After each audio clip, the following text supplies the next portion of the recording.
yang bahagia, cara hidup yang tidak sia-sia ini Allah menuliskannya dalam Al-Quran. Satu surat khusus diawali oleh Allah Subhanahu wa ta'ala dengan sumpah, menyatakan bahwa inilah keadaan kalian. Kata Allah Subhanahu wa ta'ala, wal 'asr, demi masa, demi masa, demi waktu. Waktu apa ya Allah? Nih kalian hidup di atas muka bumi ini kan menghadapi waktu nih kalian semuanya. Nah, terhadap waktu-waktu ini Allah Subhanahu wa taala kasih tahu, innal insana lafi khusr. Semua manusia hidupnya sia-sia. Semua manusia hidupnya rugi. Semua manusia lelahnya nggak berarti. Semua manusia mereka jadi nggak punya nilai apa-apa, kata Allah. Kebanyakan hidup manusia nih nggak ada artinya, rugi, begitu ya, nggak bermakna, lelah mereka nggak ada artinya apa-apa. Allah kemudian kasih tahu, kecuali kalau kamu bisa nempuh ini, kata Allah, ini jalan bahagia kalian, jalan senang kalian, biar kalian nggak mudah lelah. Apa itu ya Allah? Illal ladzina amanu wa amilus shalihat wa tawasau bil haq wa tawasau bis sabr.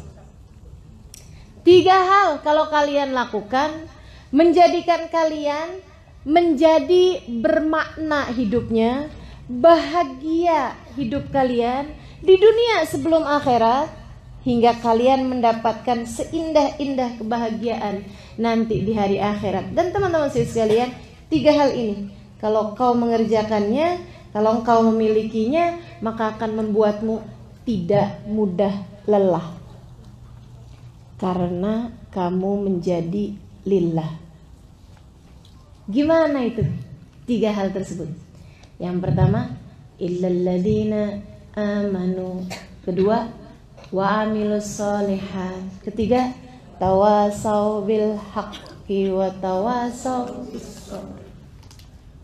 3 hal tersebut. Teman-teman sekalian saya muliakan, yang pertama beriman. Beriman. Jangan pernah lupa sama Allah. Jangan pernah lupa sama Allah. Kalau Allah yang menjadi tempat tujuanmu, kalau Allah yang menjadi satu-satunya tujuanmu, kamu tidak akan mudah lelah, teman-teman sekalian. Dan saya mendapati orang-orang yang seperti itu nggak mudah lelah, karena mereka lillah, karena mereka imannya luar biasa pada Allah Subhanahu wa ta'ala. Saya punya guru namanya Hubabah Nur Abdul Habib Muhammad Al-Haddar. Ini orang yang saya lihat dalam hidupnya paling sedikit waktu tidurnya. Beliau itu, teman-teman sekalian, tidurnya dalam 1 hari 1 malam hanya sekitar 2 jaman aja. Saya banyak mendampingi beliau, terutama ketika beliau datang ke Indonesia berdakwah. Jadi saya cerita ini bukan sebagai dongeng atau katanya. Saya melihatnya dengan mata kepala saya sendiri, teman-teman sekalian. Gitu. Beliau mengajar, beliau berdakwah. Kalau di negerinya, beliau menjamu tamunya. Tadi pagi ada yang sarapan di sini 200 orang. Dan itu beliau turun di dapur masak. Habis selesai masak semuanya buat 200 tamu. Kita sih mau ngundang 200-an tamu rencananya dari sebulan sebelumnya. Itu pun kagak pakai masak, ngorder catering padahal. Dan kita habis itu istirahatnya seminggu. Masya Allah. Beliau, teman-teman sekalian, habis selesai masak rapi-rapi kemudian ngajar, ngisi majelis. Habis selesai itu beliau kemudian pulang, baca dzikir, baca ini, nemuin tamu. Wah, Masya Allah, Masya Allah. Ngurusin anak. Anaknya berapa banyak? 10 orang. 10-10-nya. Beliau melahirkan dengan normal, beliau melahirkan, mendidik mereka dengan sebenar-benarnya pendidikan. Beliau susuin, beliau urusin semuanya. Ya Allah, ya Allah, Masya Allah. Nggak ada capek-capeknya gitu. Saya ngelihatnya, ya ampun, subhanallah nih orang. Saya membayangkan, tiap saya lihat beliau, teman-teman sekalian, saya membayangkan, ini malaikat rokib nggak selesai-selesai nih nyatetin amal ibadahnya beliau gitu. Dari ini habis selesai ini lagi, habis selesai ini lagi, belum zikir belum, ya Masya Allah, Masya Allah. Sementara kita nih kira-kira antara rokib sama atid.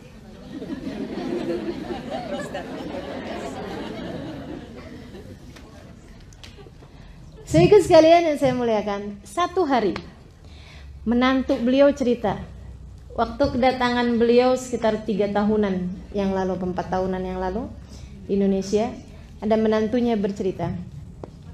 Dia bilang, ya Allah, perjalanan ini bikin saya tahu siapa Umi, maksudnya siapa ibu mertuanya itu.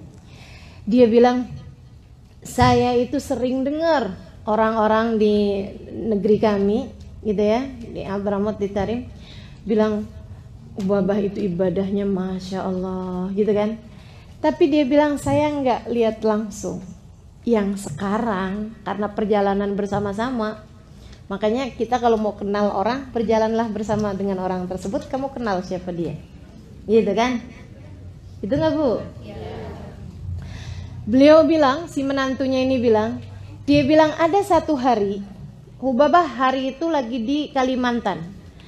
Dia bilang hari itu majelis-majelisnya sampai malam. Habis itu kemudian kami pun pulang. Dia bilang hari itu putri beliau, beliau punya, ada bawa 2 orang putri waktu itu. Putrinya yang satu diundang majelis ke tempat yang lain, yang satunya lagi pulang ke Jakarta. Jadi yang menemani Hubabah Nur ini hanya menantunya ini. Jadilah kami pun kemudian satu kamar bersama-sama, dia bilang. Dan baru kali itu menantu ini ya, baru kali itu kami satu kamar bersama-sama. Menantu sama mertua kan jarang satu kamar ya Bu ya. Dia bilang saya kemudian satu kamar. Dia bilang saya pun udah jam-jam sekitar jam 10-an gitu. Dia bilang saya gosok gigi, siap-siap mau tidur. Habis selesai, kemudian Hubabah masuk kamar mandi, gosok gigi ini apa, saya pikir mau tidur juga. Beliau kemudian bilang sama saya, habis selesai keluar dari kamar mandi, saya rasanya kayak gak enak gitu, udah baringan sebelum Hubabah baringan. Jadi saya tungguin, dia bilang gitu kan. Sambil saya kerjain witir 3 rakaat, habis itu kemudian saya tunggu beliau gitu.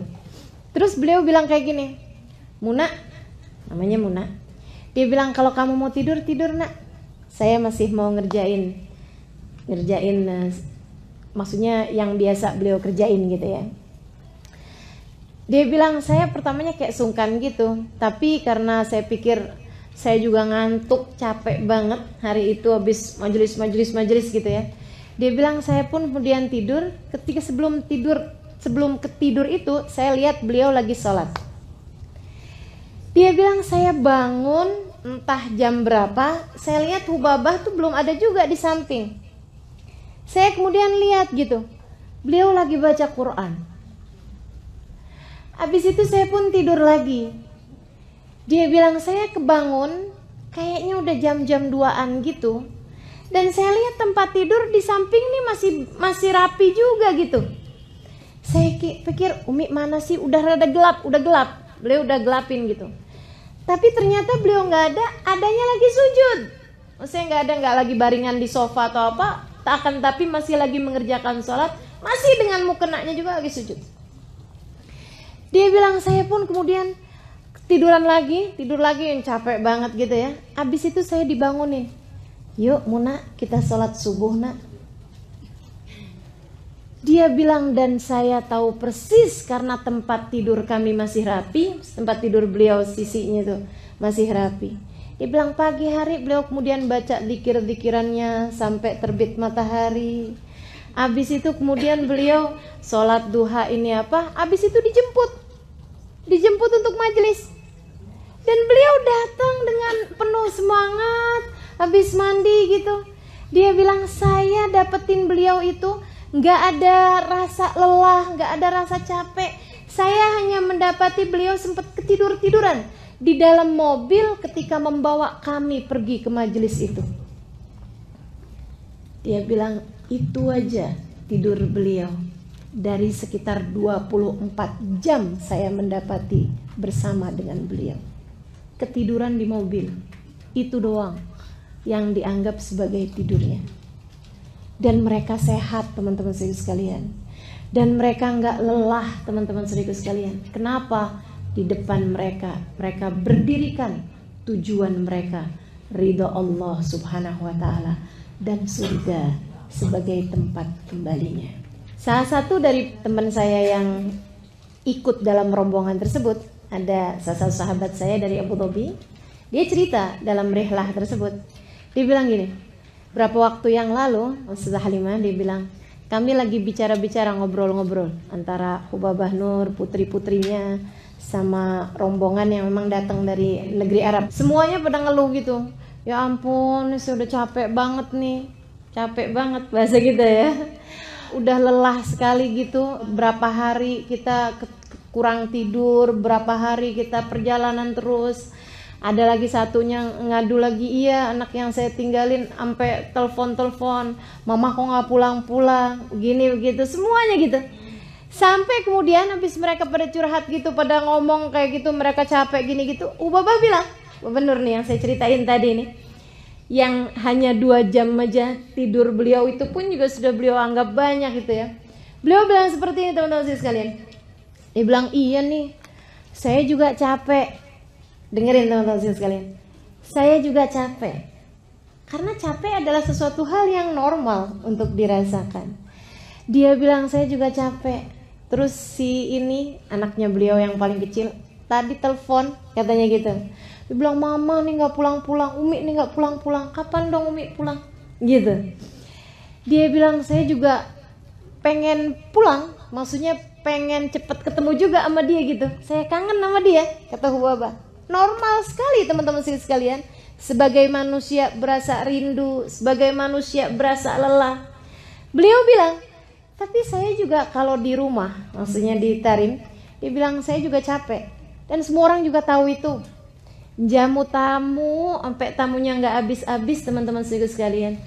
Punya pondok pesantren, mengajar di pondok pesantren tersebut, mengisi kajian-kajian di seluruh kota Tarim dan sekitarnya.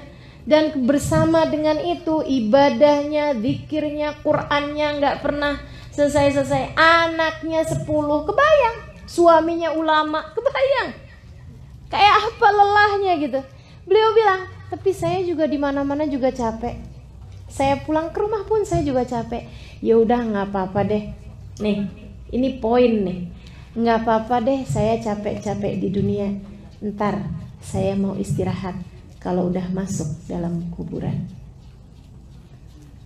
Saya akan istirahat kalau saya sudah masuk dalam kuburan. Kata teman saya yang cerita ini, yang dari Abu Dhabi ini, dia bilang, saya sering dengar istilah lelah-lelahlah kamu di dunia, nanti biar di hari akhirat kamu istirahat. Saya sering dengar istilah itu. Tapi ketika itu diucapkan oleh seseorang yang kami tahu beliau telah menjadikan hidupnya untuk Allah subhanahu wa ta'ala, berlelah-lelah tanpa ada henti-hentinya, tanpa ada istirahatnya, tanpa ada pikniknya, tanpa ada kayak ya itulah gitu ya. Dia bilang itu menjadi sesuatu yang tampak real. Itu menjadi sesuatu yang bukan kalimat ngawang-ngawang di angkasa, akan tetapi sesuatu yang memang benar-benar menjadi tujuan.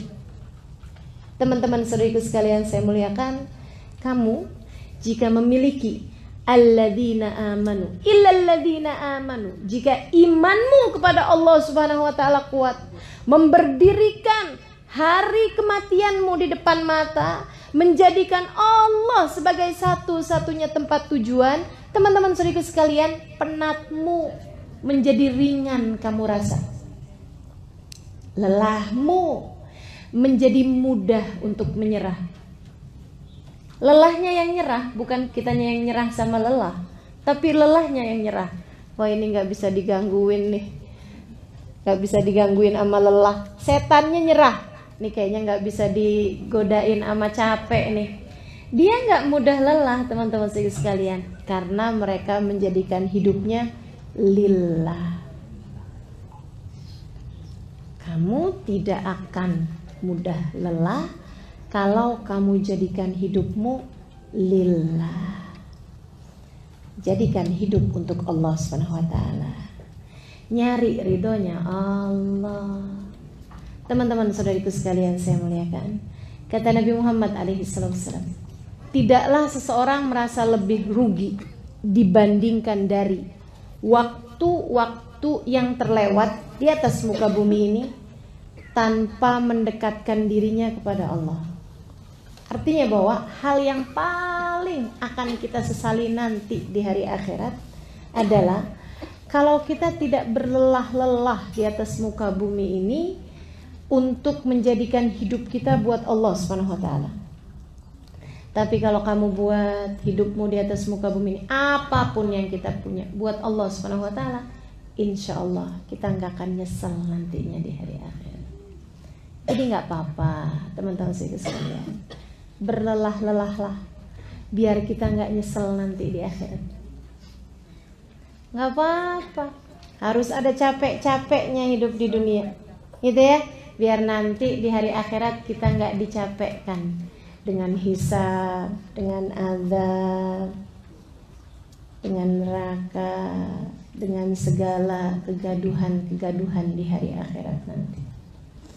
Teman-teman sekalian, yuk kita berbuat di dunia ini agar nanti di dalam kuburan kita sungguh-sungguh dapat beristirahat dengan tenang. Amin ya rabbal alamin. Saudara sekalian saya muliakan, illal ladzina amanu, kecuali orang-orang yang beriman. Nah, untuk urusan beriman nih teman-teman sekalian, seenggaknya kamu mesti punya 3 poin. Apa aja itu? Yang pertama, kalau nggak pengen lelah nih ya, hidup di dunia ini lelahnya jadi nggak terasa gitu, urusan beriman ini kamu mesti punya 3 poin. Yang pertama, ingat sama tujuan. Ingat sama tujuan. Tujuan kita adalah mau dapat ridhonya Allah SWT. Teman-teman sekalian, orang loh mau dapat ridhonya suami itu aja penuh perjuangan, betul nggak? Orang mau dicintai sama siapa misalnya, sama pejabat misalnya gitu ya, mau dekat sama pejabat itu aja perlu perjuangan. Mau dekat sama orang hebat perlu perjuangan, bukan? Maka teman-teman saudaraku sekalian, bagaimana pula dengan mau mendapatkan ridho Allah Subhanahu wa taala? Apa menurutmu tidak perlu perjuangan? Jika cinta manusia aja itu selalu dijadikan sama orang-orang sebagai hal yang membuat ringan sebuah pengorbanan, maka bagaimana pula dengan cinta Allah Subhanahu wa taala? Teman-teman pernah nonton film India enggak? Selalunya kalau di film-film India itu cinta itu digambarkan dengan harus berkorban, kan begitu? Ya emang iya teman-teman sekalian. Bagaimana kamu berkorban untuk cintamu terhadap anakmu, ya kan? Bagaimana kamu berkorban untuk cintamu terhadap suamimu, untuk cintamu terhadap orang tuamu. Pasti yang namanya cinta pasti perlu pengorbanan. Itu Allah lagi mau ngajarin teman-teman sekalian. Kalau cinta manusia aja kamu untuk mendapatkannya perlu pengorbanan seperti itu, bagaimana pula dengan cinta kepada Allah Subhanahu wa taala? Kalau ngaku cinta, ya berbuatlah, berkorbanlah. Tancapkan cita-cita depan mata. Tancapkan tujuan depan mata. Apa tujuannya? Ridhonya Allah. Asli loh teman-teman sekalian. Kayak apapun kita bikin dari kelelahan-kelelahan, ibadah-ibadah, jungkir balik misalnya gitu ya, dalam ibadah pada Allah Subhanahu wa taala di atas muka bumi ini. Kalau nanti di saat ajal menjemput kita, kemudian Allah bisikkan di telinga kita, Ya ayyatuhan nafsul mutmainnah, irji'i ila rabbiki radiyatan mardiyah, fadkhuli fi ibadi wadkhuli jannati. Wahai pemilik jiwa yang tenang, kembalilah kamu kepada Tuhanmu. Radiyah, kamu diridhoi. Mardiyah, radiyah, kamu ridho kepada Allah. Mardiyah, kamu diridhoi oleh Allah. Fadkhuli fi ibadi, masuklah kamu ke dalam golongan hambaku. Wadkhuli jannati, masuklah kamu ke dalam surgaku. Segala lelahmu terbayar sudah. Andai kamu lelah kayak apaan hidupnya, tapi begitu Allah Subhanahu wa ta'ala menerima kamu, nggak ada lagi rasa lelah tersebut. Nggak ada artinya apa-apa. Nggak ada artinya apa-apa, teman-teman sekalian. Allah pandai menghargai usaha. Allah tuh, sesuatu hal yang kamu kerjakan, kalau Allah terima, Masya Allah, Masya Allah. Makanya taruh tujuannya depan mata, sehingga menjadi ringan apapun yang kamu kerjakan di atas muka bumi ini. Tujuan yang pertama. Teman-teman sekalian saya muliakan, paham tujuan. Yang kedua, buat skala prioritas. Kalau kamu beriman, maka buatlah skala prioritas. Gitu ya. Ini hidup kita nih gak ada yang masa percobaan loh. Ada gak yang hidupnya sekarang nih lagi masa percobaan? Jadi salah-salah gak apa-apa deh, lagi masa percobaan. Kamu saya kasih 2 kali hidup, gitu ya. Yang sekarang salah-salah gak apa-apa, nanti habis itu baru benernya ya. Ini nih masih ujian, tapi ujian bayangan. Ujian yang benernya ntar. Ada gak yang hidup kita kayak gitu? Gak ada, teman-teman sekalian. Hidupmu yang sekarang, inilah dia hidupnya. Kalau kamu kehilangan hidup yang ini, kalau kamu kemudian tidak berbuat di hidup yang ini, kamu gak akan punya apa-apa, teman-teman sekalian. Buatlah skala prioritas. Kalau yang kamu kerjakan di dunia ini hanya untuk dunia, maka dengan apa kamu akan pulang kepada Allah Subhanahu wa ta'ala?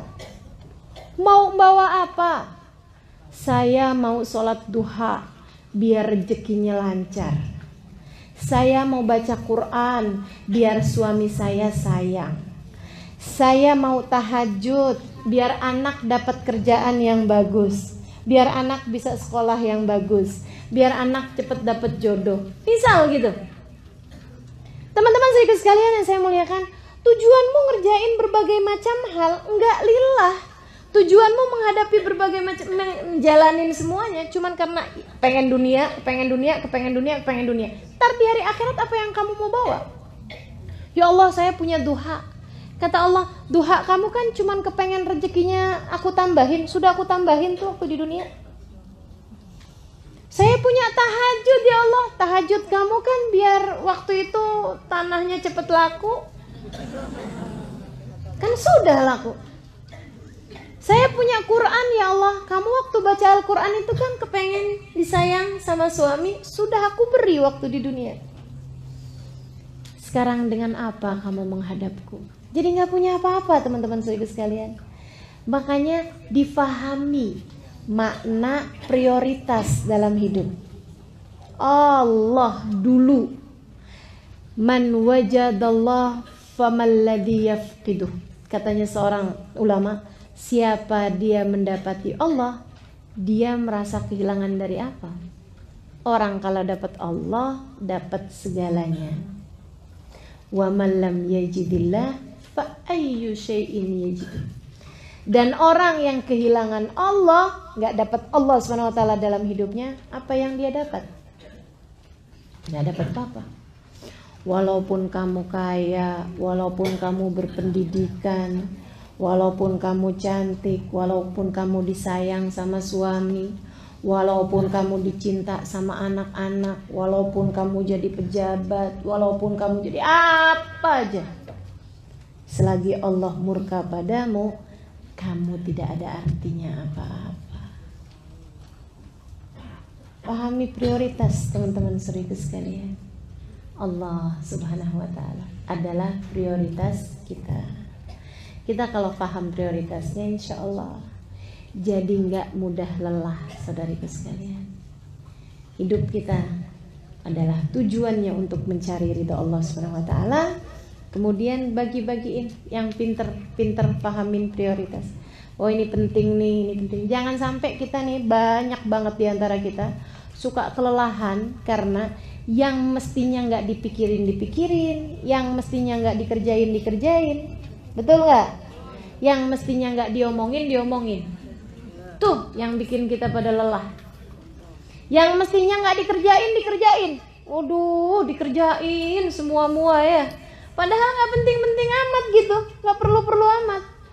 Contohnya nih, yang nggak mestinya dikerjain, nonton TV, apalagi gosip, apalagi tuh ya. Ya Allah, membahas urusan artis bercerai sampai segitunya. Padahal dari perceraiannya artis itu dia nggak dapat apa-apa juga. Gono gini nggak dapet, tetangga bukan, kenal enggak, dibahas. Ya Allah, mau-maunya gitu. Masya Allah, capek akhirnya. Karena yang nggak mesti dikerjain kamu kerjain, yang nggak mesti diomongin kamu omongin. Nih ya, sama suami diajakin berantem mulu, diajakin bertengkar mulu suaminya. Ya Allah, ya Allah. Teman-teman saudaraku sekalian saya muliakan, mohon maaf, waktu di Donggala sama Palu kena gempa, kena tsunami itu ya, begitu hanya beberapa detik, hanya beberapa menit, kemudian rusak semuanya, hilang, bahkan ada satu kampung hilang ya, itu ya. Saudaraku sekalian yang saya muliakan, kebayang nggak di antara rumah-rumah itu tuh yang kemudian temboknya rusak, yang kemudian rumahnya ambruk, yang kemudian dindingnya rubuh dan lain sebagainya. Kira-kira kebayang nih, kira-kira ada nggak gitu waktu mikirin mau ngecat warna apa, suami sama istri pakai berantem dulu? Ada nggak kira-kira? Ada pasti. Sama kita. Kita tuh mau nentuin warnanya dinding aja lo pakai berantem. Maka warna yang ini, jangan dong, itu kan nggak pantas. Masa sih kamar kita warnanya pink? Kata suami kita. Kan jadi ceria gitu bang. Ya Allah, urusan warna aja berantem. Mau milih apa aja bertengkar, mau ini aja bertengkar. Masya Allah, kita tahu bahwa ternyata nggak ada artinya apa-apa. Kalau Allah mau hancurin habis. Dan kemudian kita datang di hari akhirat bawa apa, teman-teman saudariku sekalian? Maka pahami makna prioritas. Jangan segala-gala yang gak perlu dikerjain. Jangan segala-gala yang gak perlu diomongin. Jangan segala-gala yang gak perlu dipikirin. Itu membuatmu jadi cepat lelah. Orang urusannya orang sekampung kamu pikirin semua. Lurah bukan. Ya capek bu. Masya Allah. Pahami makna prioritas. Yang harus kamu kerjakan, kamu kerjakan. Gak ada yang mewakili, misalnya gitu ya. Kan gak ada yang mewakili nih. Kayak mohon maaf, kayak kita kalau kebelet mau kamar mandi kan gak bisa diwakilkan. Iya kan? Nah itu pekerjaan-pekerjaan yang gak bisa diwakilkan harus kita kerjakan. Jadikan prioritas gitu. Teman-teman saya sekalian yang saya muliakan, ada dulu sepasang suami istri lagi jalan. Terus kemudian udah kawin lama nih, bangsa 10 tahun gitu ya kawin. Lagi jalan-jalan, 10 tahun belum lama ya. Kalau pernikahannya betah 10 tahun belum lama. Tapi kalau pernikahannya gak betah 10 tahun tuh dah, ya Allah luar biasa. Teman-teman sekalian, suatu ketika suami istri ini lagi jalan-jalan di taman, di sebuah malam ada bintang-bintang cakep gitu. Lagi jalan gitu kemudian kedengeran suara kuek kuek kuek kuek. Si istri bilang, wah ada ayam. Suaminya bilang, itu bukan ayam sayang, itu bebek. Kata istrinya, ayam kok? Ini istri-istri ini kan suka ngeyel. Kata suaminya, itu bebek sayang. Ayam. Itu bebek. Kalau ayam tuh suaranya nggak gitu. Ayam tuh bunyinya petok. Atau kalau nggak kuruyuk gitu, itu baru ayam. Kalau yang kayak tadi tuh, itu namanya bebek. Ayam, kata istrinya. Bebek, ayam, bebek. Habis itu udah diem. Dua-duanya sama-sama diem. Nggak lama kemudian kedengeran lagi suaranya. Kuek. Suaminya bilang, tuh kan bebek. Istrinya bilang, itu ayam. Itu tuh bebek. Istrinya bilang, itu tuh ayam. Bebek, ayam. Bebek, B-E-B-E-K. Kata istrinya, ayam, A-Y-A-M. Belajar ngija ya. Dia bilang, itu bebek, itu ayam. Pegel si suami sama istrinya yang ngeyel ini. Sampai dia kayaknya mau gampar gitu istrinya. Di saat dia mau gampar tuh istrinya nangis kemudian. Kan cewek gitu senjata ya. Suaminya ketika ngelihat istrinya nangis, dia mau gampar, dia ingat kenapa dia dulu menikahi perempuan ini. Dia ingat di rumah sana ada anak-anaknya, hasil buah cinta mereka berdua. Teman-teman sekalian, ingat ada begitu banyak hal di belakang. Dan kemudian ingat, emang apa peduliku sama ayam sama bebek?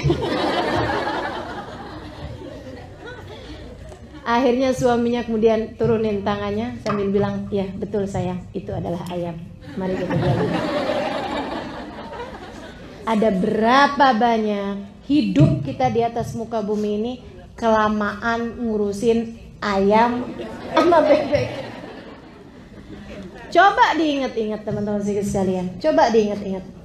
Dari perbincangan kita dari pagi sampai malam, itu yang kira-kiranya penting, yang kira-kiranya memang harus diomongin, sama yang gak seharusnya diomongin, banyakan mana coba? Dari sini kita tahu kenapa kita lelah. Kebanyakan ngomongin yang gak perlu diomongin. Kebanyakan ngurusin yang gak perlu diurusin. Kebanyakan mikirin yang gak perlu dipikirin. Teman-teman saudaraku sekalian, berhentilah melakukan itu. Fahami makna prioritas dalam hidupmu, insya Allah kamu tidak akan mudah lelah. Dan prioritasmu yang nomor satu sebagai hamba Allah, sebagai umat Rasulullah nomor 2-nya. Yang ketiganya masing-masing dari kita liatin deh. Ada yang sebagai ibu, ada yang sebagai istri, kan begitu ya? Nah itu prioritas kita tuh. Pekerjaan yang gak bisa diwakilkan oleh orang lain, itu yang seharusnya menjadi prioritasmu, kewajibanmu. Gitu. Teman-teman saudaraku sekalian saya muliakan, pahami makna prioritas itu. Tancapkan dalam hati mana yang tidak akan kamu tinggalkan. Dari urusan-urusan kamu sebagai hamba Allah, gitu ya. Masa jadi hambanya Allah umur 40 tahun hataman Quran sekali aja belum pernah. Masa jadi hambanya Allah dalam setahun gak ada hatam sekalipun Al-Qurannya. Masa sebagai hamba Allah SWT sampai umur segini gak pernah tahu nikmatnya tahajud, gak pernah bisa istiqomah ngerjain sunnah. Teman-teman saudariku sekalian, hidup yang mana yang akan kemudian kau bawa menuju akhirat nanti? Jika kemudian hidupmu yang sekarang selalu kamu gunakan hanya untuk melakukan yang tidak sebenarnya kamu perlukan. Agar hidupmu tidak lelah, fahami skala prioritas. Mesti cari tahu yang mana yang prioritas dalam hidup kita. Gitu teman-teman sekalian. Nah, buat pahami makna prioritas ini, kamu mesti ngerjain yang ketiganya. Ya. Manajemen waktunya tuh mesti diatur teman-teman sekalian. Manajemen waktunya mesti diatur. Gimana sih caranya ngatur manajemen waktu? Nih ya, ada dulu seorang dosen mau ngajarin manajemen waktu sama mahasiswa-mahasiswinya. Dia bawa di kelas itu batu, kerikil, pasir, air. Dia kemudian menuhi satu ember itu, dipenuhin semuanya sama air. Ketika kemudian semua ember itu isinya dipenuhi dengan air, bisa nggak muat pasir? Nggak bisa muat kan? Bisa nggak kerikil dimasukin di situ? Udah penuh, nggak bisa. Tumpah airnya. Bisa nggak masukin apalagi batu? Nggak bisa. Kalau misalnya di ember itu dimasukinnya pasir, habis dimasukin pasir penuh, bisa nggak dimasukin air? Bisa. Tapi bisa nggak dimasukin kerikil? Nggak bisa. Dia bilang gimana caranya biar semuanya ini bisa muat? Gini dia bilang, yang pertama kali dimasukin mesti batunya, yang besar-besar, batu yang besar tuh masukin dulu ke ember itu. Set. Habis itu kemudian masukin batu yang kecil-kecil. Masuk tuh batu yang kecil-kecil. Selah-selahnya kemudian masukin pasir. Habis itu kemudian masukin air. Semuanya bisa masuk ke situ. Ini waktu kita tuh kayak gitu, teman-teman sekalian. Tuh ember tuh waktu yang Allah SWT siapkan modal bagi kita. Yang batu-batu itu, teman-teman saudaraku sekalian, kewajibanmu kepada Allah, kewajibanmu sebagai hambanya Allah, kewajibanmu sebagai siapapun dirimu di atas muka bumi ini. Wajib makan, kan begitu ya? Iya kan? Nggak bisa diwakilin. Bisa nggak diwakilin? Tolong dong kamu makannya banyakan ya, saya belum sarapan soalnya. Nggak bisa, teman-teman saya sekalian. Makanya itu jadi prioritas gitu. Harus sholat, kita hamba Allah kok, kan begitu ya. Jangan sampai gara-gara urusan-urusan yang lain sholat sampai nggak keburu. Ini kamu nggak paham makna prioritas namanya. Begitu kan ya? Sebagai seorang istri misalnya, ada kewajiban kita terhadap suami yang harus kita laksanakan, nggak bisa diwakilin sama orang lain. Mohon maaf, urusan tempat tidur nggak bisa kita wakilin orang lain, kan gitu ya. Bang, saya lagi capek nih, yang lain aja ya. Ya, nggak kena gitu. Nah itu prioritas namanya teman-teman saudaraku sekalian. Masukkan itu sebagai batu-batu besar dalam kehidupan kita, dalam ember waktu kita ini. Masukkan yang nggak bisa diwakilkan sama orang lain sebagai batu-batu besarnya. Habis gitu kemudian masukkan yang batu-batu kerikil-kerikilnya, keperluan kita, kebutuhan kita, meskipun itu adalah sesuatu hal yang gak wajib tapi sunnah, gitu ya. Perkara-perkara yang sunnah-sunnah, kita mau sholatnya dengan berjamaah, kan gitu. Kita mau pakai tambahan, ada duha di waktu pagi, ada witir di waktu malam, kan begitu. Nah itu jadikan sebagai batu-batu kerikil, teman-teman saudaraku sekalian, yang bisa nyelip-nyelip di antara batu-batu yang besar-besar tersebut. Nggak bisa juga kita kerjakan yang sunnah tapi yang fardu ditinggalkan, ya gitu ya. Sepanjang malam tahajud, giliran jam 3:30 malah ngantuk, pagi-pagi bangun subuhnya bablas. Itu kayak orang masukin kerikil, ninggalin batu. Jadi mesti yang ini juga mesti dikerjain gitu. Kemudian sesudah itu baru tuh yang namanya pasir tuh keperluan kita, tapi yang nggak terlalu mendesak. Teman-teman saudaraku sekalian, pasirnya masih bisa diwakil-wakilin sama orang lain, biarin dia nyelip-nyelip aja, gitu kan ya. Masak contohnya, kan masih bisa diwakilin orang lain, betul nggak? Kita masih bisa beli makanannya kalau nggak keburu gitu loh. Akan tapi kalau urusan-urusan yang memang harus dikerjakan nggak boleh gara-gara sibuk masak sampai kemudian nggak duha. Itu kan sayang gitu ya. Masukin yang sunnah. Misalnya dalam sehari harus ada baca Qur'annya, dalam sehari harus ada sedekahnya, dalam sehari harus ada. Itu kita bikin skala prioritas, yang mana yang kamu mau jadikan batu, yang mana yang kamu mau jadikan kerikil, dan yang mana yang kamu jadikan pasir. Teman-teman saudaraku sekalian, kebutuhan belanja misalnya, gitu kan ya. Nah itu tuh kebutuhan yang kamu anggap sebagai pasir-pasirnya, jangan sampai ngabisin semuanya. Baru kemudian yang air, hiburan kita. Jadikan airnya aja teman-teman saudaraku sekalian. Dia bakalan nyelip-nyelip kok gitu. Kayak misalnya arisan, kayak misalnya buka media sosial, iya kan ya? Bermedia sosial itu termasuk apaan tuh? Air teman-teman saya sekalian. Dia bakalan nyelip-nyelip. Kamu di kendaraan, di mobil, iseng buka media sosial kan begitu. Kalau kemudian terus aja di situ, sampai segala yang sunnah nggak dikerjain, sampai segala rumah berantakannya kayak apaan, gitu kan ya? Suaminya ngeliatin, ya ampun, jam 10 pagi, jam 10 siang, mandi belum. Rumah berantakan, masak kagak, pegang HP aja. Wah, ada berita baru nih bang. Kenapa? Kirain berita penting apa sampai nggak mandi gitu ya. Temen saya bang, si Eno bang, bercerai sama lakinya. Ya Allah. Inna lillahi wa inna ilaihi raji'un. Pahami? Jadi kita tahu mana yang prioritas, mana yang bukan. Gitu teman-teman sekalian. Biar nggak banyak salah-salahnya nih kita ngerjain hidup.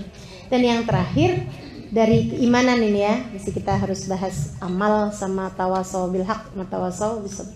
Yang terakhir nih, ini saya sering ditanya, Ustazah itu ada seorang teman saya bilang gini, Ustazah tuh ngajar di majelis kami 13 tahun. Dia bilang dari 13 tahun itu Ustazah nggak pernah sekalipun bolos karena sakit. Teman saya bilang, saya baru kemudian ngeh gitu, iya juga ya, gitu. Alhamdulillah. Cuman kalau ditanyain, emang Ustazah nggak pernah sakit? Ini teman-teman saudaraku sekalian, nih ya, agar kita bisa ngerti caranya jalanin hidup. Yang ketiga nih, bagian dari keimananmu kepada Allah Subhanahu wa taala, bagian dari caramu mengatur cara berpikir nih, Allah kamu jadikan sebagai tujuan. Yang nomor 1 tadi kan ya. Kemudian yang kedua, pahami makna prioritas, maksudnya yang mana yang mesti kita duluin, yang mana yang boleh kita jadikan selingan dan sebagainya. Yang ketiga, teman-teman saudaraku sekalian, jangan biarkan rasamu mengalahkan fakta. Jangan biarkan rasa mengalahkan fakta. Apa tuh? Nih, coba ya. Ada banyak istri-istri yang kemudian udah gak sanggup lagi ngadepin suaminya. Dia lupa fakta bahwa suaminya adalah suaminya hanya karena rasa cemburu misalnya. Itu dia dikalahkan, rasanya mengalahkan fakta. Saya, ketika faktanya saya harus mengajar, saya udah janji mau datang ke Jogja, gitu kan ya? Itu adalah fakta. Faktanya adalah bahwa di jadwal saya tertulis Jogja. Saya akan berusaha untuk rasa apapun jangan mengalahkan terhadap fakta ini. Maka saya sampaikan kepada kawan yang bertanya itu, saya bilang saya bukan berarti nggak pernah sakit, akan tapi saya tidak biarkan rasa sakit mengalahkan kewajiban saya untuk mengajar. Jadi nggak masalah bagi saya mengajar dalam keadaan sakit. Nggak mengapa bagi saya. Saya mengajar dalam keadaan sumpek. Nggak mengapa bagi saya. Saya mengajar dalam keadaan kesel. Nggak apa-apa, asal jangan kelihatan itu bagi yang mendengarkan. Kan begitu? Saya tidak mau rasa tersebut mengalahkan fakta, teman-teman saudaraku sekalian. Berapa banyak di antara kita ini yang jadi kecapean sendiri karena urusan rasa. Karena saudariku sekalian yang saya muliakan, yang kebanyakan kelelahan lah, sakit lah, apa segala macam, itu bukan karena kelelahan badan loh, tapi kelelahan perasaan, kelelahan pikiran. Oh ibu-ibu nih coba perhatiin, kalau lagi suasana hati dilanda cemburu sama suami, coba ibu ingat-ingat bisanya ngapain? Nah itu, masak nggak bisa, bersih-bersih nggak bisa, tidur yang jadi istirahat aja nggak bisa, makan nggak enak, katanya gitu ya, atau malah makan mulu. Masya Allah bu, betapa mudahnya perasaanmu mengalahkan rasamu. Jangan biarin, biar kamu tidak mudah lelah, teman-teman saudariku sekalian. Kamu lagi berasa capek, anak datang, mah liatin deh mah hasil kerjaan saya. Nah itu, teman-teman saudariku sekalian, rasamu jangan mengalahkan fakta bahwa anak datang minta perhatian. Kan begitu ya? Tanggalkan rasamu, dahulukan fakta tersebut. Oh iya, coba sini mama lihat. Bagus nak gambarnya. Gitu teman-teman saya sekalian. Gak apa-apa gitu. Saya sering kok ngajar dalam keadaan sakit. Saya sering kok ngajar dalam keadaan sakit kepala. Saya sering berbicara dalam keadaan hati saya sebenarnya lagi gak enak. Malah justru itu ngobatin. Selesai ngajar, selesai ini jadi lebih ngerti malahan. Jadi lebih bisa ngontrol emosi malahan. Masya Allah. Jadi jangan biarkan fakta yang ada mengalahkan perasaan. Ingat-ingat itu teman-teman saudaraku sekalian. Lagi kesel sama suami, jangan mengalahkan fakta bahwa dia adalah suamimu. Halo?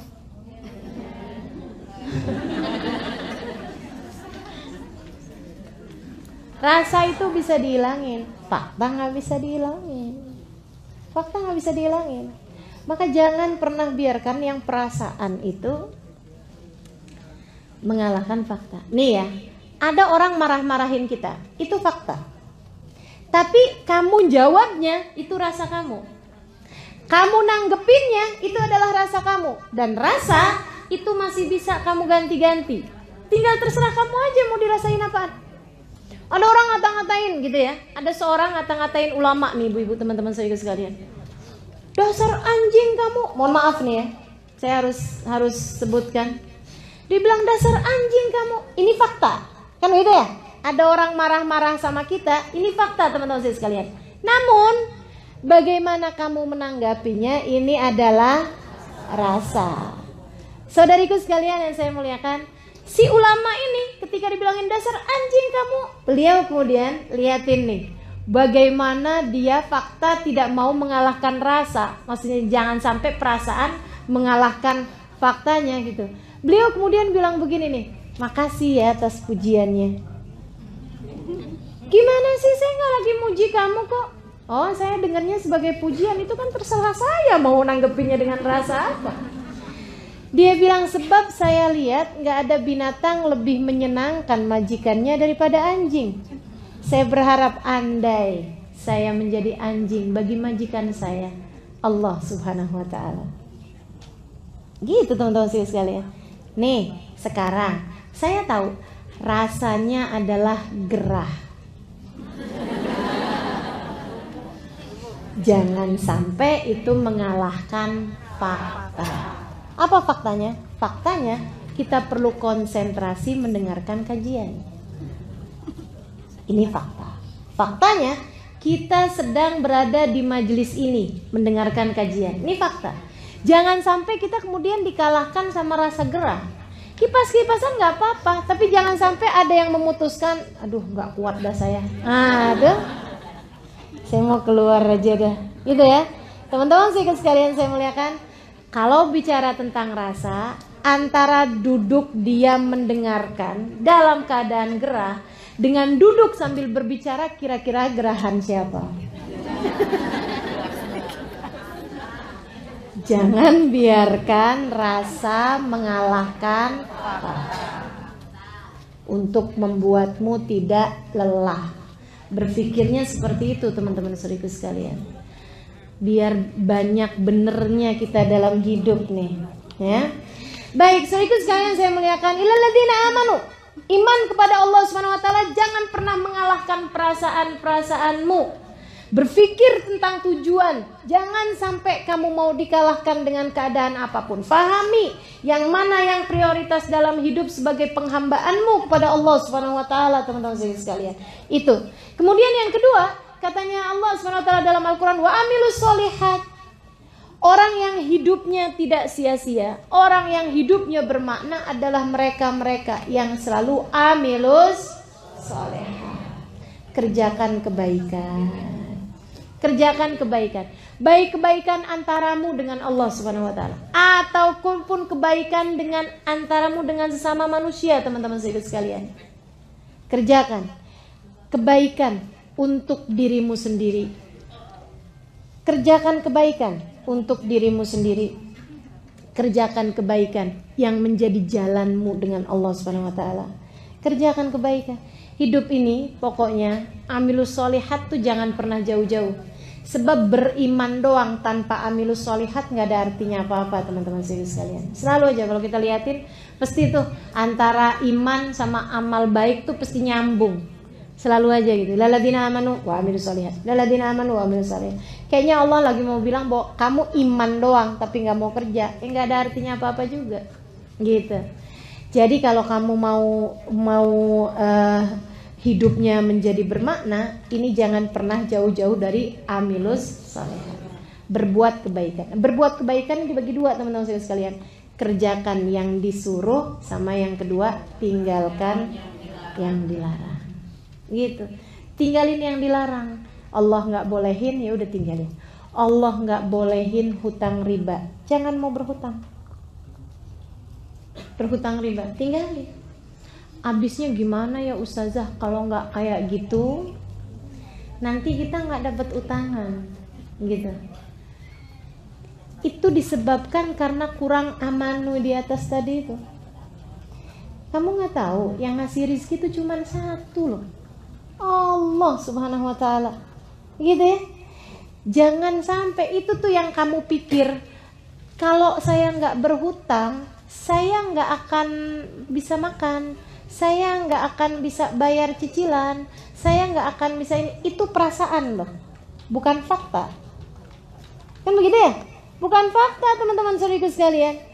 Ada jalan-jalan lain yang banyak ketika kita kemudian ada kesulitan-kesulitan. Jangan jadikan larangan Allah sebagai satu-satunya jalan. Saya sakit tipes, gitu kan ya? Kemudian berobat sama dokter, dikasih obat cacing. Teman-teman sekalian, orang tipes banyak obatnya cacing loh. Bukan obat cacing bukan. Maksudnya obat sakit cacing bukan. Akan tetapi cacing ditumbuk dibikin obat gitu. Itu obatnya sakit tipes. Terkenal itu ya. Bahkan sirup-sirup itu juga terdiri dari cacing juga untuk sakit tipes itu. Teman-teman saudaraku sekalian yang saya muliakan. Nah ini, apakah itu benar-benar bisa ngobatin? Iya betul. Akan tetapi selain daripada itu yang dilarang, katanya Nabi Muhammad SAW, kami tidak, Allah Subhanahu wa taala tidak menciptakan obat dari sesuatu yang najis. Artinya bahwa selain daripada obat yang najis tersebut pasti ada obat yang suci. Jadi kamu jangan berobat dengan sesuatu hal yang najis. Soalnya kalau nggak berobat sama ini kita nggak sembuh-sembuh. Siapa bilang? Yang ngasih sembuh cuman satu, namanya Allah.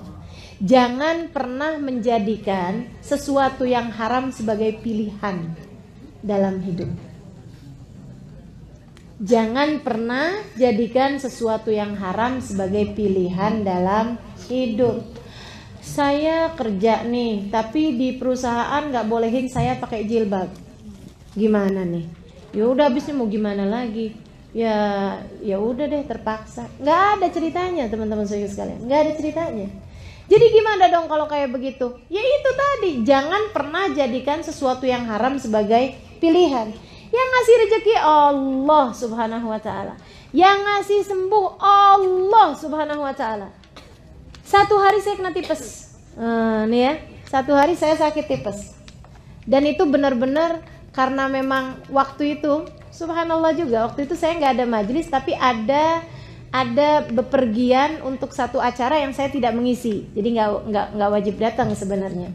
Ya, acara itu akan dilaksanakan ada atau tidak ada saya gitu ya. Mau menghadiri satu acara gitu kan. Tapi nggak berbicara karena memang acaranya acara laki-laki besar begitu kan ya. Saya cuma datang untuk ikut hadir aja. Saudara sekalian, saya kemudian sakit tipes. Saya bilang sama dokter yang salah satu dari jamaah saya juga. Saya bilang, "Bu dokter, saya jangan dikasih obat cacing ya." Kata dokternya, "Iya Ustazah, tapi biasanya rada lamaan nih Ustazah kalau nggak pakai cacing itu." Saya bilang, nggak apa-apa Bu dokter, saya nggak jadi soal berapa lama saya sakit, tapi yang pasti saya nggak mau berobat dengan yang najis. Baik Ustazah. Dikasihlah sama dia pil-pil yang memang nggak mengandung cacing. Saya tanya sama dokter itu, "Dok, ini sakit tipes biasanya berapa lama?" Paling cepat 5 hari Ustazah. Paling cepat 5 hari. Tapi karena Ustazah nggak pakai cacing ya, saya nggak tahu berapa lama bisa sembuhnya. Saya bilang, "Saya rasa 3 hari." "Kenapa gitu Ustazah?" Saya bilang, "Karena waktu yang saya nggak ngajar 3 hari. 3 hari kemudian, hari keempat saya sudah kembali mengajar teman-teman saudara sekalian.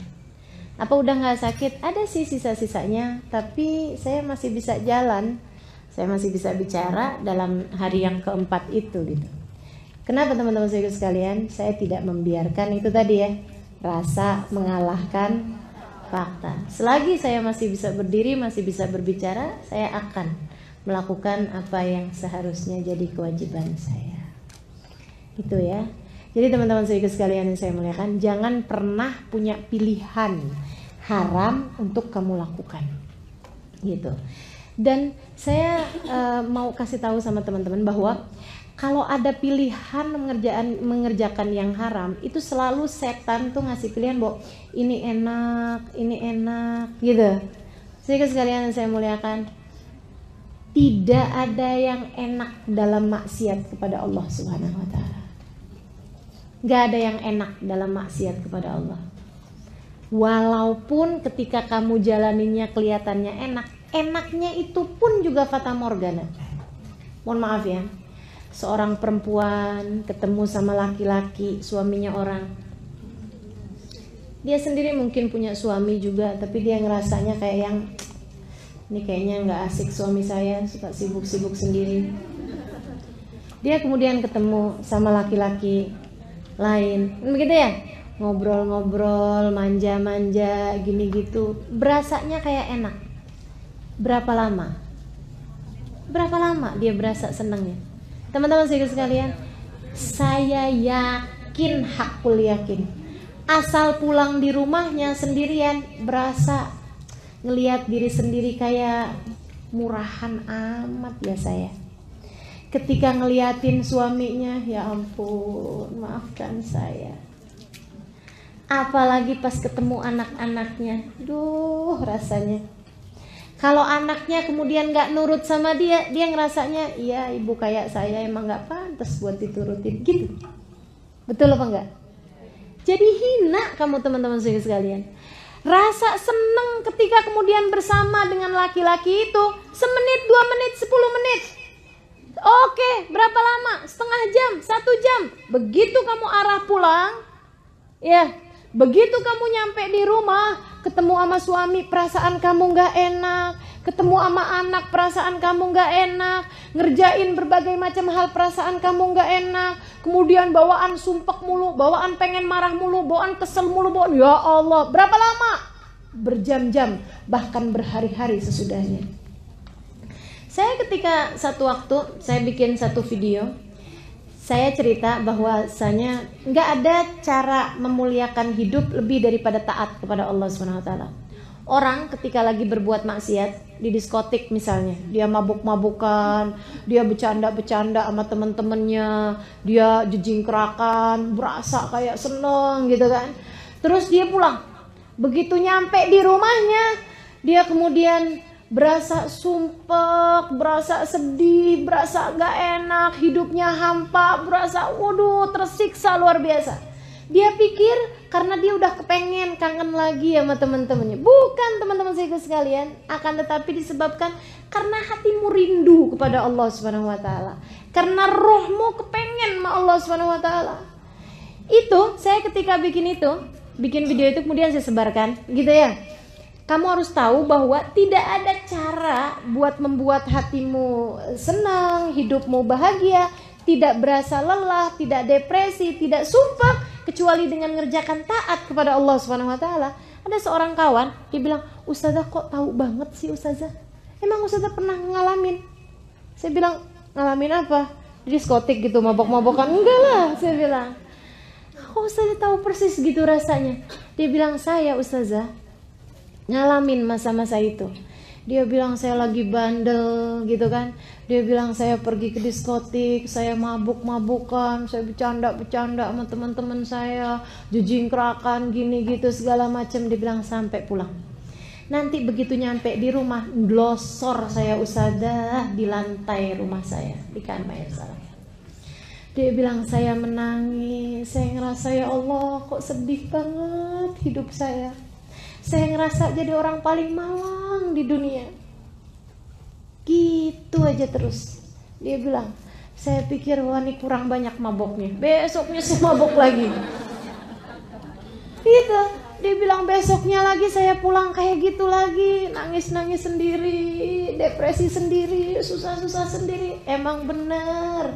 Nggak ada jalan membuat hidupmu bahagia, teman-teman sekalian, kecuali dengan taat kepada Allah Subhanahu wa taala. Wa amilus sholihat. Kerjakan yang bagus-bagus. Tahajud, sebut-sebut nama Allah. Wah, luar biasa. Itu bahkan kamu nangis pun nangisnya enak. Betul nggak? Nangis pun nangisnya enak juga teman-teman saya sekalian. Kamu berdoa manggil nama Allah, ya Allah, lihatin saya apa ya Allah, lihatin saya Allah, nih hambamu yang satu ini nggak ngerti caranya jalanin hidup kalau engkau tidak mengajarkannya padaku. Ya Allah tolong saya ya Allah, tolong saya ya Allah. Teman-teman saudariku sekalian yang saya muliakan, itu bahkan kamu menangis, bahkan kamu merasa bersedih hati gitu, tapi habisnya tuh lega, enak, senang, karena di situ surga kita, karena di situ bahagia kita. Teman-teman saudariku sekalian saya muliakan, saat kamu pandangi suamimu kemudian kamu bilang, ya Allah Bang, andai waktu bisa kuulang tak akan ku memilih pasangan lain selain dirimu. Teman-teman saudariku sekalian, kamu ngomongnya senang, suami dengernya senang, kan begitu ya? Betul apa enggak? Coba bandingkan dengan kamu ketika kesel sama suami kamu, kemudian kamu bilang bahwa saya tuh sepanjang kawin sama kamu gak ada seneng-senengnya, tahu gak sih? Wow. Yang mana yang surga, yang mana yang neraka? Kamu bisa bayangkan. Saudariku sekalian yang saya muliakan, jangan sampai setan atau orang-orang di luaran sana itu memberikan kepadamu surga yang padahal sejatinya neraka.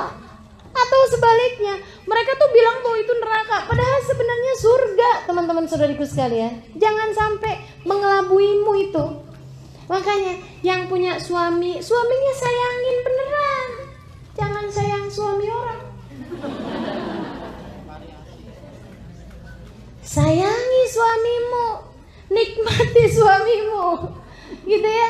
Udah diterima tuh. Yang nggak punya suami, nikmati kebebasanmu. Mau pergi ke majelis nggak harus ada yang diizinin, kan gitu. Bener apa enggak? Surga apa bukan? Surga, teman-teman saya sekalian. Jadi nyari surgamu masing-masing. Yang memang beneran surga, nah itu dia tuh. Amilus sholihat, gitu. Jangan pernah jadikan perkara yang haram sebagai pilihan. Jangan pernah pilih yang haram sebagai pilihan. Baik, teman-teman sekalian saya muliakan, yang terakhir. Oh ya, sebelum saya ke yang watawasau bil haq tawasau bis sabr ini ya. Teman-teman sekalian, amilus sholihat. Beneran, orang yang menjadikan hidupnya buat Allah dan dia mengerjakan kebaikan-kebaikan, itu udah kayak di surga sebelum surga loh. Saya Ramadan yang lalu melaksanakan ibadah umroh. Di antara orang yang saya berkunjung ke salah satu dari guru saya, semoga beliau menerima saya sebagai muridnya, Habib Zain bin Smith di kota Madinah. Beliau adalah ulama terkemuka, teman-teman saya sekalian, ilmunya kayak lautan, gitu ya. Tinggalnya di kota Madinah. Saya bincang-bincang sama putri beliau, namanya Hubabah Rodiyah. Saya tanya, gimana kabarnya Habib Zain? Dia bilang, Habib Zain, Halimah, Habib Zain, dia ada dalam surganya sendiri. Beliau kemudian cerita, saya tuh Halimah, kalau lagi sama Abah, sama Walid, dia bilang, kalau saya lagi sama Abah nih di rumah sini, beliau punya rumah sendiri, udah punya anak, bahkan udah punya cucu, anaknya Habib Zain ini ya. Rumahnya beberapa rumah aja dari situ, jalan kaki dia dari rumahnya ke rumah Abahnya.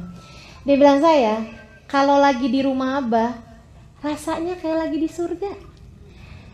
Abah baca Quran, kita baca Quran bareng, kita baca sholawatan bareng, baca dzikir bareng, sholat berjamaah, Abah ngupas tafsirnya Quran, Abah bicara tentang hukumnya apa, gitu kan ya. Abah bicara tentang para nabi, cerita tentang orang soleh, cerita tentang para salaf, orang-orang yang terdahulu gitu ya, yang sudah meninggal dunia gitu, cerita tentang gurunya, cerita tentang, Masya Allah, kayak di surga. Dia bilang, semua kebaca, semua terlaksana, semua kebaikan-kebaikan semuanya. Dia bilang, nanti saya kalau nyampe pulang ke rumah, dia bilang, yang listrik mati lah, yang anak ngadu sakit lah, yang ini, saya kayak balik ke dunia gitu. Ya dari surga gitu ya, balik lagi, oh ternyata saya masih di dunia gitu. Dia bilang, nanti kok saya balik ke tempat Abah lagi, Allah kayak di surga. Masya Allah, zikir, ibadah. Dia bilang, Halimah, Habib Zain bahkan di tiap tangganya punya zikiran tersendiri. Jadi sekedar turun dari tangga itu udah punya zikiran-zikirannya, teman-teman saudara sekalian. Yang beliau menentukannya untuk diri beliau sendiri. Saya setiap turun tangga zikirnya ini, saya setiap jalan dari situ ke situ zikirnya ini, saya setiap ini, semuanya. Masya Allah, teman-teman saudara sekalian. Dan mereka adalah orang-orang yang paling bahagia hidupnya di dunia ini. Hamba-hamba Allah yang tidak pernah putus dari wa'amilus sholihat. Jangan pernah berpikir bahwasanya maksiat, bahwasanya perbuatan dosa adalah sesuatu yang dapat membahagiakan di hidupmu di dunia ini, apatah lagi di akhirat. Kalau di akhirat mah jelas kita udah tahu gitu ya, dosa bawa neraka, taat bawa surga. Tapi saudara sekalian, dari di dunia ini, taatmu membawa bahagia dan dosamu membawa sengsara, membawa derita. Itu. Jadi wa'amilus sholihat. Teman-teman sekalian, yang terakhir, yang ketiga, kalau kamu ingin hidupmu di atas muka bumi ini tidak mudah merasa lelah, kamu harus punya senjata yang ketiganya. Apa itu? Tawasau bil haq wa tawasau bis sabr. Saling nasihat menasehati, dalam kebenaran, saling nasihat menasehati dalam kesabaran. Artinya apa? Namanya juga saling, artinya jangan pernah sendiri. Kalau kamu pengen ringan, gitu ya teman-teman sekalian, harus saling menguatkan. Kalau kamu mau ringan perjalananmu di atas muka bumi ini, harus saling mengingatkan, harus saling meringankan. Makanya kemudian yang ketiga ini bolehlah kalau kita sebut sebagai ukhuwah. Kalau kamu mau hidupmu itu menjadi hidup yang bermakna, hidup yang bahagia, milikilah orang-orang di sekitarmu yang dapat membawamu kepada jalan Allah Subhanahu wa ta'ala. Harus ada orang di sekitarmu dan dirimu sendiri yang bisa tawasau bil haq wa tawasau bis sabr. Teman-teman saudariku sekalian yang saya muliakan, saya pernah dengar istilah seperti ini. Kalau kamu mau berjalan cepat, berjalanlah sendirian. Kalau kamu mau berjalan panjang, lama, berjalanlah bersama-sama. Nah, hidup menuju surga selalu adalah perjalanan yang panjang. Maka jangan kerjakan dengan sendirian. Kamu harus punya sekurangnya 3 orang, ke atas, ke samping, sama ke bawah. Siapa itu? Yang ke atas, orang tua. Orang ya ini ya, kita lagi bahas ukhuwah ya. Yang ke atas orang tua, yang harus kamu muliakan, yang harus kamu siap penerima nasihat. Tawasau bil haq, tawasau bis sabrnya dari orang tua ke kamu kan gitu. Tapi orang tua bukan hanya yang melahirkanmu, mereka juga yang mendidik ruhmu, yaitu para guru.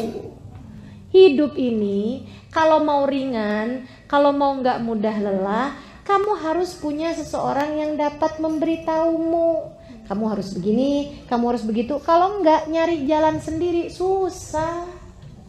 Bener enggak? Teman-teman saya sekalian, apalagi kalau kemudian datang ke sana dikasih taunya beda. Datang ke sana dikasih taunya beda. Ya capek hidupnya. Enggak jalan-jalan kamu. Enggak jalan-jalan kita, saudariku sekalian. Kalau kemudian kita terbawa arus gitu ya, tidak menemukan orang yang bisa membawamu menuju kepada jalan Allah Subhanahu wa taala. Jadi sekalian saya muliakan, datang ke pengajian sana dikasih tahu sholawatan yang banyak, sholawatan tuh berkah. Datang ke pengajian satunya lagi, nggak boleh sholawatan, itu bid'ah. Apa nggak capek hidupnya? Capek. Ini yang mana ya? Habis pergi ke sana pulang-pulang sholawatan. Habis pergi ke sana berhenti sholawatan. Wah, itu prioritas berubah mulu gitu kan ya. Kita udah cari tahu nih yang mana yang batu, yang mana yang kerikil, yang mana yang pasir, yang mana yang air dalam kehidupan kita. Tapi setiap kali ngaji ganti-ganti mulu. Mana batunya, mana airnya, ya ampun. Susah kan hidupnya, capek. Makanya teman-teman saya sekalian, harus ada orang yang bisa memberimu nasihat dalam kebenaran dan kamu dapat memegangnya dengan penuh lapang dada. Kalau kamu gak punya, minta. Nih masalahnya teman-teman saya sekalian, kita nih suka rada merasa jauh dari Allah SWT, gak suka minta. Kalau urusan dunia aja kita mintanya serius bener. Tapi urusan-urusan yang seperti ini jarangnya ada yang minta di antara kita. Siapa di antara kita yang dari sejak kecilnya minta, ya Allah karuniakan kepada saya seorang guru yang dapat membimbing langkah kehidupan saya menujumu. Siapa? Ada nggak di antara kita yang berdoa seperti itu? Yang sekarang-sekarang aja udah jarang ya, apalagi dari masa kecil gitu. Minta teman-teman saudara sekalian, nggak apa-apa rada telat-telat, tapi minta sama Allah SWT. Ya Allah kasih saya, Allah kasih saya seorang yang dapat membimbing saya sehingga saya bisa mengikuti jalannya ya Allah. Sehingga saya nggak kebingungan lagi mau ngapa-ngapain ya Allah. Harus tuh dalam hidup, sebab kalau enggak lelah kita teman-teman saudara sekalian. Kamu nggak tahu jalannya mau lillahnya itu loh, mau menuju Allahnya. Kalau kamu kemudian tidak ada seseorang yang bisa membawamu untuk menjadi orang yang diingatkan dalam hak, diingatkan dalam kesabaran. Gitu saya sekalian saya muliakan. minta doa sama Allah Subhanahu wa taala. Saya ada diceritain, ini tinggal bagian-bagian terakhir ini ya. Saya ada diceritain sama istrinya Habib Zain bin Smith. Namanya Hubabah Maryam, almarhumah. Sekarang beliau sudah wafat. Saya sangat dekat sama beliau karena kalau beliau ke Indonesia saya yang jadi penterjemahnya. Nah itu beliau satu hari cerita. Dia bilang, saya Lima satu hari dapat pengalaman luar biasa. Ada seorang perempuan muda, dia bilang umur di bawah kamu gini. Dia bilang dia datang ke rumah saya, bertamu di rumah kami.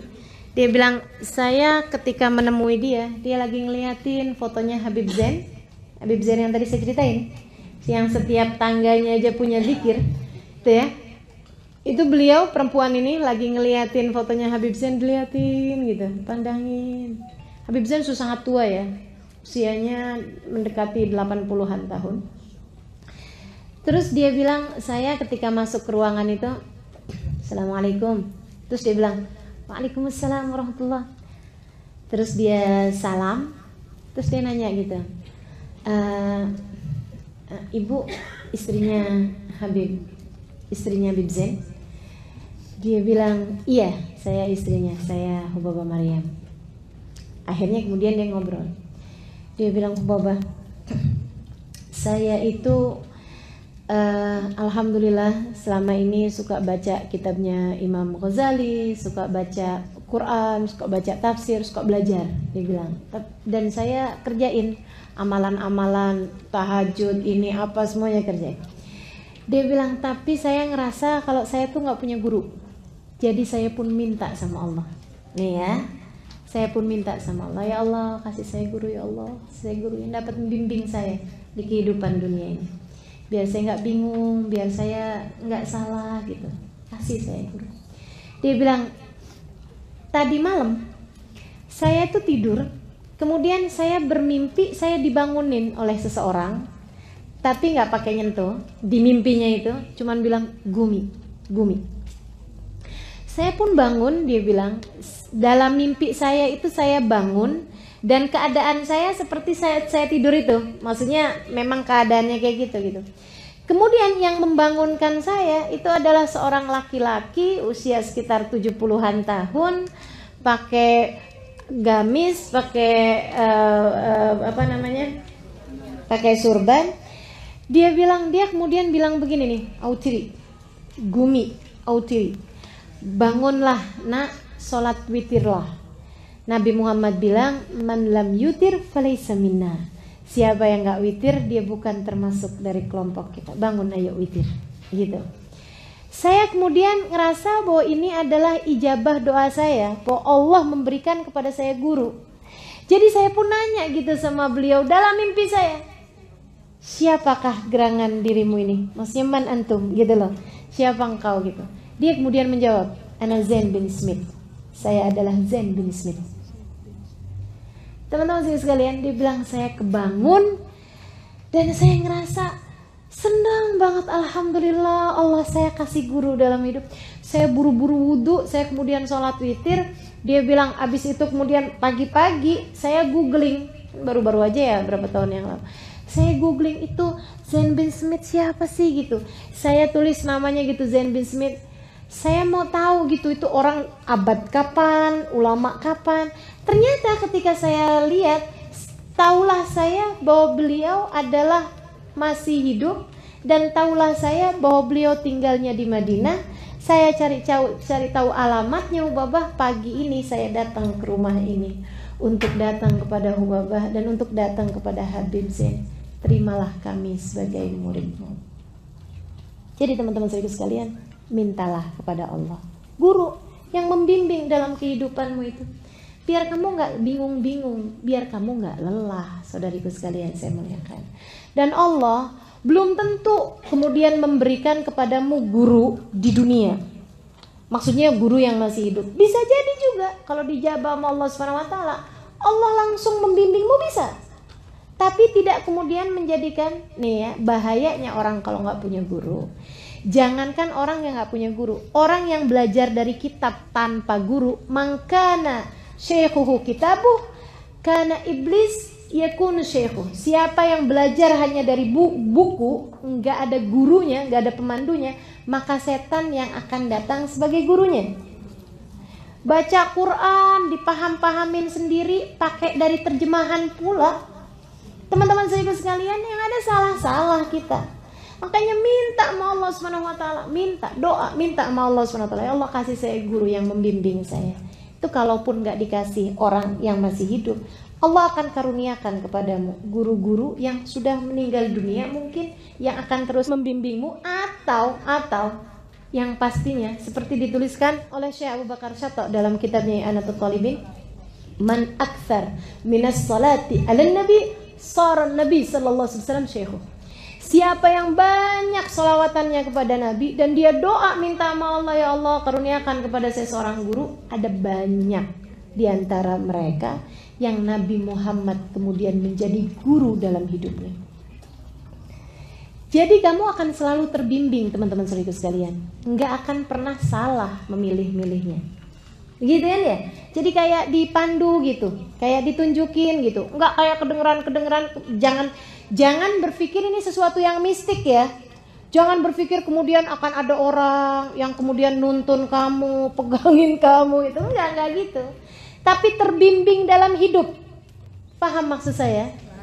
Paham maksud saya? Terbimbing dalam hidup teman-teman sekalian. Ada banyak di antara kita yang kalau lagi dalam keadaan-keadaan gelisah, dalam keadaan-keadaan kacau hidup kita misalnya, kita kemudian dimimpiin sama nenek kita, kakek kita, dikasih tahu, misalnya gitu. Ada nggak? Ada pasti, teman-teman sekalian. Nah ini bahwa ada banyak di antara para kekasih-kasih Allah, bahkan mungkin nabi-nabinya Allah Subhanahu wa taala, yang meskipun mereka sudah tidak ada di atas muka bumi ini, dapat menjadi semacam mentor, dapat menjadi semacam pembimbing bagi orang-orang yang hidup di atas muka bumi ini. Ala kulli hal, kalaupun tidak seperti itu, orang yang selalu minta kepada Allah Subhanahu wa taala pastilah akan diijabah. Allah Subhanahu wa taala akan tunjukkan kepadamu dengan sendirinya siapa yang seharusnya kamu dengarkan, siapa yang seharusnya tidak perlu kamu dengarkan. Karena teman-teman sekalian, kalau kita buka YouTube misalnya, itu ucapan-ucapan para ulama-ulama kan bisa saling berbeda-beda banget. Bener gak? Menanggapi kasus-kasus yang terjadi aja bisa yang satu di ujung, yang satu di ujung. Terhadap misalnya, mohon maaf, pembakaran kalimat la ilaha illallah yang ada dalam bendera, kan begitu ya? Itu bisa yang satu berpendapatnya, yang satu bisa berpendapat sebaliknya, teman-teman saudara sekalian. Maka begitu banyaknya hal yang membingungkan di atas muka bumi ini, kita akan semakin bingung kalau kita nggak punya guru. Minta sama Allah SWT, ya Allah kasih saya, Allah kasih saya. Kalau kita minta, insya Allah dikasih Allah SWT. Gitu ya. Tawasau bil haqqi, tawasau bis sabr. Ke atas, milikilah guru. Ke samping, milikilah sahabat-sahabat yang membuatmu kalau bersama dengan mereka kamu jadi mudah mengerjakan ketaatan. Gitu ya. Cari orang-orang yang dekatmu sama mereka, bikin kamu jadi semakin baik. Karena nular, teman-teman saudaraku sekalian, asli berteman itu nular. Katanya Nabi Muhammad alaihissalam, teman yang baik seperti pedagang minyak wangi. Kamu kalau bersama dengan dia, kamu bisa dikasihnya minyak wangi, atau kamu bisa beli minyak wanginya, atau sekurangnya kamu keluar dari sana dalam keadaan berbau wangi. Itu teman-teman sekalian. Maka carilah teman-teman yang baik. Cari orang-orang, jangan asal asik, apalagi kaya. Gitu ya, mau temennya nyarinya orang kaya gitu kan, atau nyarinya yang asik gitu kan, enak nih diajakin ngobrol, enak nih diajakin temenan. Enggak kayak gitu. Nyarinya orang yang kalau kita dalam keadaan jatuh, dia bisa untuk memberi semangat gitu kan. Orang berteman kayak orang naik ayunan gitu kan, yang satu naik didorong, tapi jangan dia terus. Saatnya dia yang turun, kemudian temennya yang naik didorong. Kan gitu teman-teman sekalian. Kayak gitu tuh, gitu loh. Jadi cari teman-teman yang membuatmu kemudian menjadi mudah mencari jalan ridha Allah SWT. Lebih bagus lagi kalau kemudian suamimu di antara teman-teman tersebut. yang memang dapat membuatmu menjadi semakin mudah berjalan mencari ridha Allah Subhanahu wa taala. Kemudian yang terakhirnya yang ke bawah, yaitu anak-anakmu. Jadikan mereka sebagai orang-orang yang dapat membuat tawasau bil haq, tawasau bis sabr. Sama anak tuh, sabar-sabarin. Sama anak, kasih tahu yang benar, gitu ya. Jangan asal sama anak pokoknya jalan-jalan bareng, makan bareng, nonton TV bareng, tapi nggak pernah ada muatan tawasau bil haq, tawasau bis sabr. Kasih tahu yang benar kayak gimana dan ajarkan kepada anak untuk bersabar. Dan teman-teman sekalian, nggak bisa kita ngajarin anak kita untuk bersabar kalau kitanya nggak punya itu. Kalau kitanya kemudian begitu dengar ada orang ngomong nggak enak, marahnya kayak apaan gitu ya, anak akan belajar itu gitu. Dia pun akhirnya jadi kayak begitu juga, tersinggungan kan gitu kan. Nah itu ya, mudah baper gitu ya, karena memang ngelihat emaknya kayak begitu gitu. Dah insyaallah mudah-mudahan nih tawasau bil haq, tawasau bis sabr, saling ya, nyari ke atas yaitu guru, nyari ke samping yaitu kawan, nyari ke bawah murid atau anak untuk bisa kita bersama-sama menuju jalan Allah Subhanahu wa taala. Rabbana zalamna anfusana wa illam taghfir lana wa tarhamna lanakunanna minal khasirin. Rabbana atina fid dunya hasanah fil akhirati hasanah wa qina adzabannar. Wa subhanakallahumma wa tahiyyatuhum fiha salam. Akhiru da'wana anil hamdulillahi rabbil alamin.